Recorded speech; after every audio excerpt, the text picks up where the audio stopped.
I was appointed as Goodwill Ambassador for UN Women 6 months ago. And the more I've spoken about feminism, the more I have realized that fighting for women's rights has too often become synonymous with man-hating. If there is one thing I know for certain, it is that this has to stop. For the record, feminism, by definition, is the belief that men and women should have equal rights and opportunities. It is the theory of the political, economic, and social equality of the sexes. I started questioning gender-based assumptions a long time ago.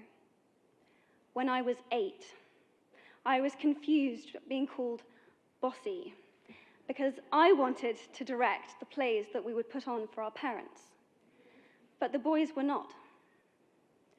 When at 14, I started to be sexualized by certain elements of the media. When at 15, my girlfriends started dropping out of their beloved sports teams because they didn't want to appear muscly. When at 18, my male friends were unable to express their feelings. I decided that I was a feminist, and this seemed uncomplicated to me. But my recent research has shown me that feminism has become an unpopular word. Women are choosing not to identify as feminist. Apparently, I am among the ranks of women whose expressions are seen as too strong, too aggressive, isolating, and anti-men, unattractive even. Why has the word become such an uncomfortable one? I am from Britain, and I think it is right that I am paid the same as my male counterparts. I think it is right that I should be able to make decisions about my own body. I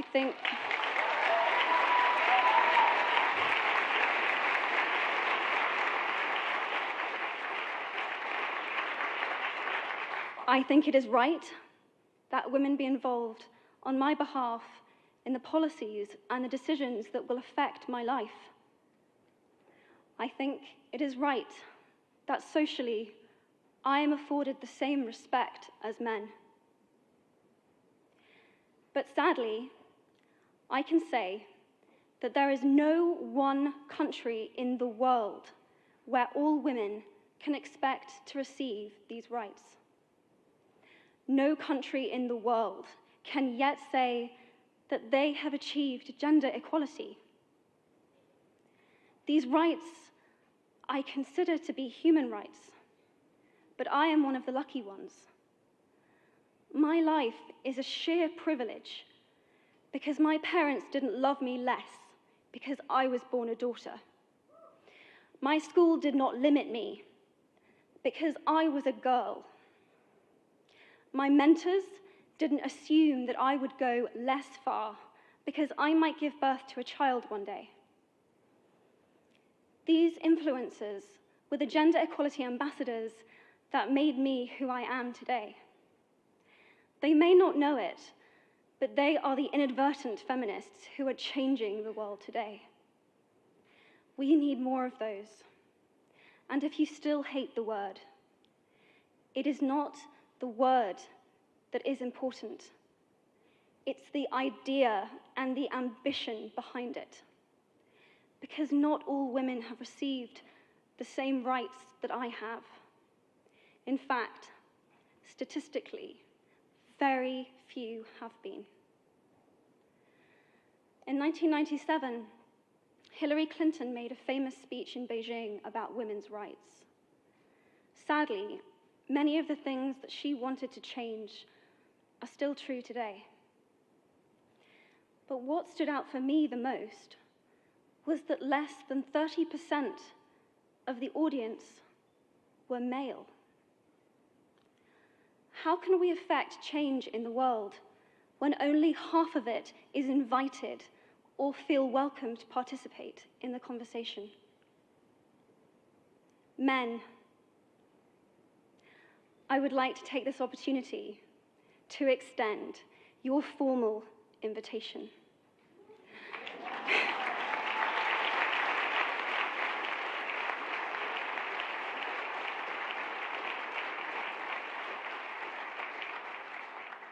Gender equality is your issue too. Because to date, I've seen my father's role as a parent being valued less by society, despite my needing his presence as a child as much as my mother's. I've seen young men suffering from mental illness, unable to ask for help, for fear it would make them less of a man or less of a man. In fact, in the UK, suicide is the biggest killer of men between 20 to 49, eclipsing road accidents, cancer, and coronary heart disease. I've seen men made fragile and insecure by a distorted sense of what constitutes male success. Men don't have the benefits of equality either. We don't often talk about men being imprisoned by gender stereotypes, but I can see that they are, and that when they are free, things will change for women as a natural consequence. If men don't have to be aggressive in order to be accepted, women won't feel compelled to be submissive. If men don't have to control, women won't have to be controlled. Both men and women should feel free to be sensitive. Both men and women should feel free to be strong. It is time that we all perceive gender on a spectrum instead of two sets of opposing ideals.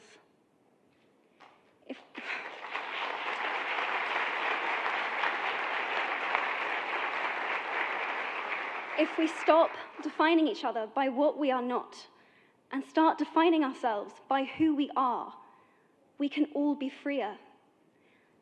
And this is what he, she is about. It's about freedom. I want men to take up this mantle so that their daughters, sisters, and mothers can be free from prejudice, but also so that their sons have permission to be vulnerable and human too. Reclaim those parts of themselves they abandoned, and in doing so, be a more true and complete version of themselves. You might be thinking, who is this Harry Potter girl? And what is she doing speaking at the UN? And it's a really good question. I've been asking myself the same thing. All I know is that I care about this problem, and I want to make it better. And having seen what I've seen, and given the chance, I feel it is my responsibility to say something. Statesman Edmund Burke said, "All that is needed for the forces of evil to triumph is for good men and women to do nothing." In my nervousness for this speech, and in my moments of doubt, I've told myself firmly, if not me, who? If not now, when? If you have similar doubts when opportunities are presented to you, I hope that those words will be helpful. Because the reality is that if we do nothing, it will take 75 years, or for me to be nearly 100, before women can expect to be paid the same as men for the same work. 15.5 million girls will be married in the next 16 years as children. And at current rates, it won't be until 2086 before all rural African girls can have a secondary education. If you believe in equality, you might be one of those inadvertent feminists that I spoke of earlier.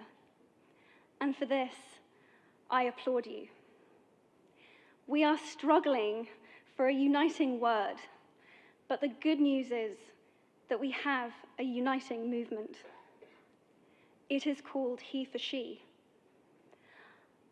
I am inviting you to step forward, to be seen, and to ask yourself, if not me, who? If not now, when? Thank you very, very much.